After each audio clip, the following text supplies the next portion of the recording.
Hola, muy buenas. En este nuevo video tutorial nos vamos a centrar en el subgrupo 64 de gastos de personal, subgrupo que está recogido dentro del grupo 6 que recoge a su vez los gastos y compras que se realizan en la empresa. Comenzamos. Los gastos de personal, según el Plan General Contable, van a recoger los créditos y los débitos, es decir, los créditos serían las deudas y los débitos los derechos de cobro que se originen al contabilizar los gastos de personal y se van a registrar en las siguientes cuentas: sueldos y salarios, que es la 640, 641 indemnizaciones, 642 seguridad social a cargo de la empresa, 649 otros gastos sociales.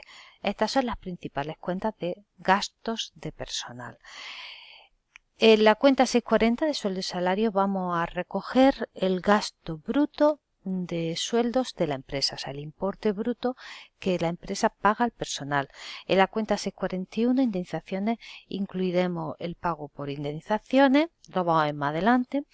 La 642 los pagos a la seguridad social correspondiente a la sociedad, y en otros gastos sociales pues ya luego vamos a ver que serían, por ejemplo, comedor, gasto en comedor, becas, etcétera. Pero lo vamos a ver poco a poco.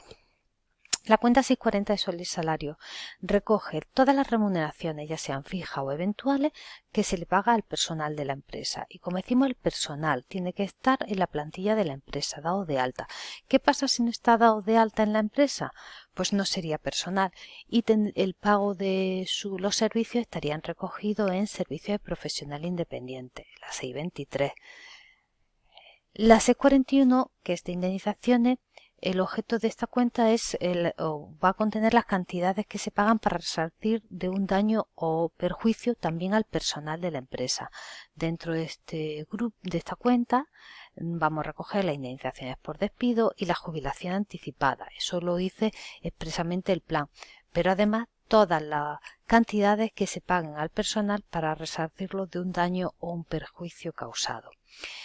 En la 642, seguridad social a cargo de la empresa, como he dicho antes, recoge las cuotas de la empresa a favor de la seguridad social, o sea, la llamada cuota patronal, lo que paga la empresa a la seguridad social por la relación laboral.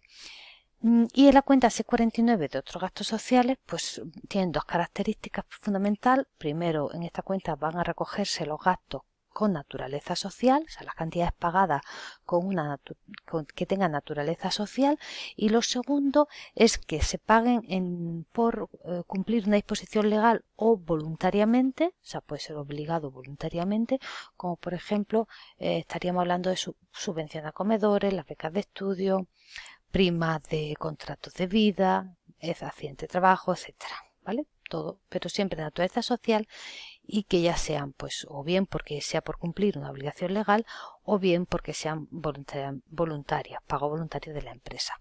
Muy importante, los gastos de transporte de personal no son otros gastos sociales, son otros servicios porque así lo especifica el plan.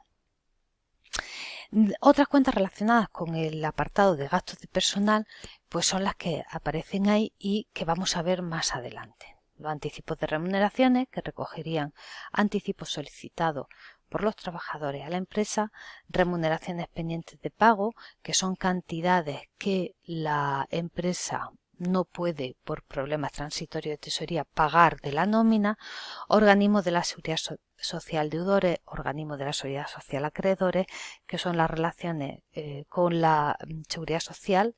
El primero sería cuando la seguridad social le debe dinero a la empresa, esta sería una cuenta de débito, y la acreedora sería una cuenta de crédito cuando la sociedad debe a la seguridad social. Hacienda pública, acreedor por retenciones practicadas, que son las cantidades que debemos a Hacienda por las retenciones a cuenta del IRPF practicadas en la nómina.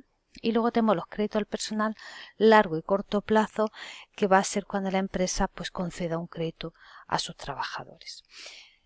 Tratamiento contable. El asiento básico sería un asiento de pago de nómina en el que en el debe, como es obligado, aparecen las cuentas del grupo 6. Tenemos en el pago de la nómina, recogeríamos sueldo y salario, indemnizaciones, y seguridad social a cargo de la empresa, el sueldo y salarios por, como hemos dicho, el importe bruto, indemnizaciones por la cuantía total de la indemnización pagada y seguridad social a cargo de la empresa por el importe de la cuota patronal. Y esto se llevaría a organismos de la seguridad social acreedores, una cuenta donde reconocemos la deuda, aumenta el pasivo con la seguridad social y aquí pondremos la suma de la cuota obrera y la cuota patronal.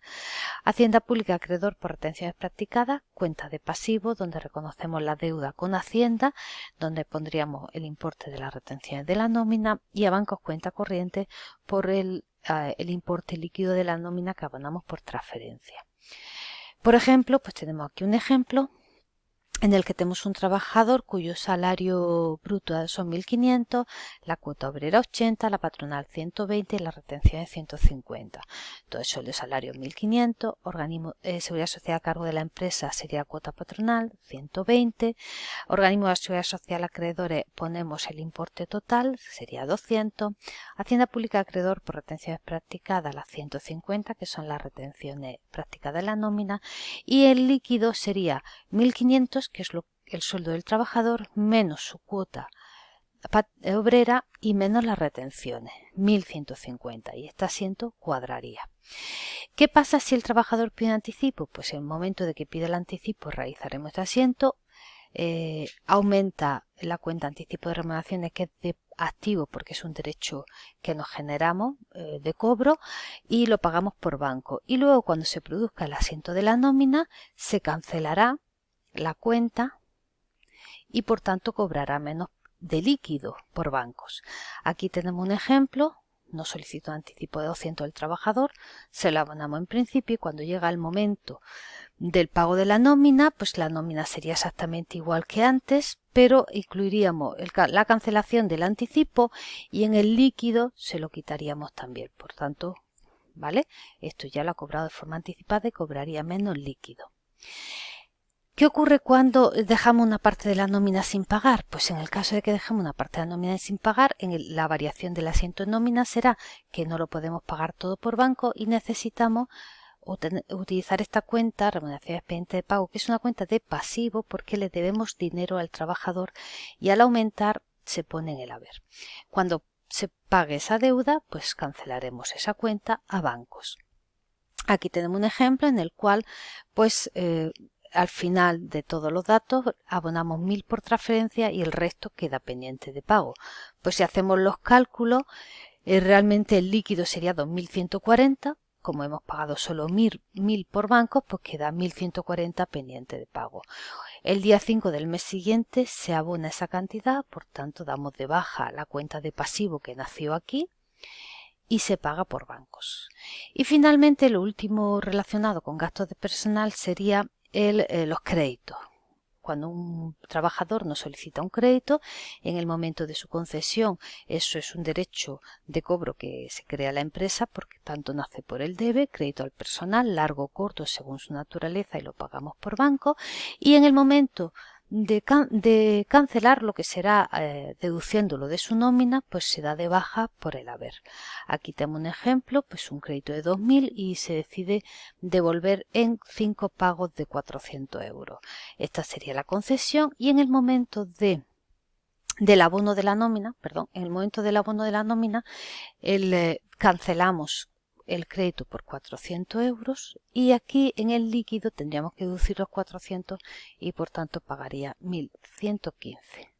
Bueno, pues esto es todo el tratamiento contable de los gastos de personal, las principales asientos. Nos vemos en el siguiente video tutorial. Un saludo.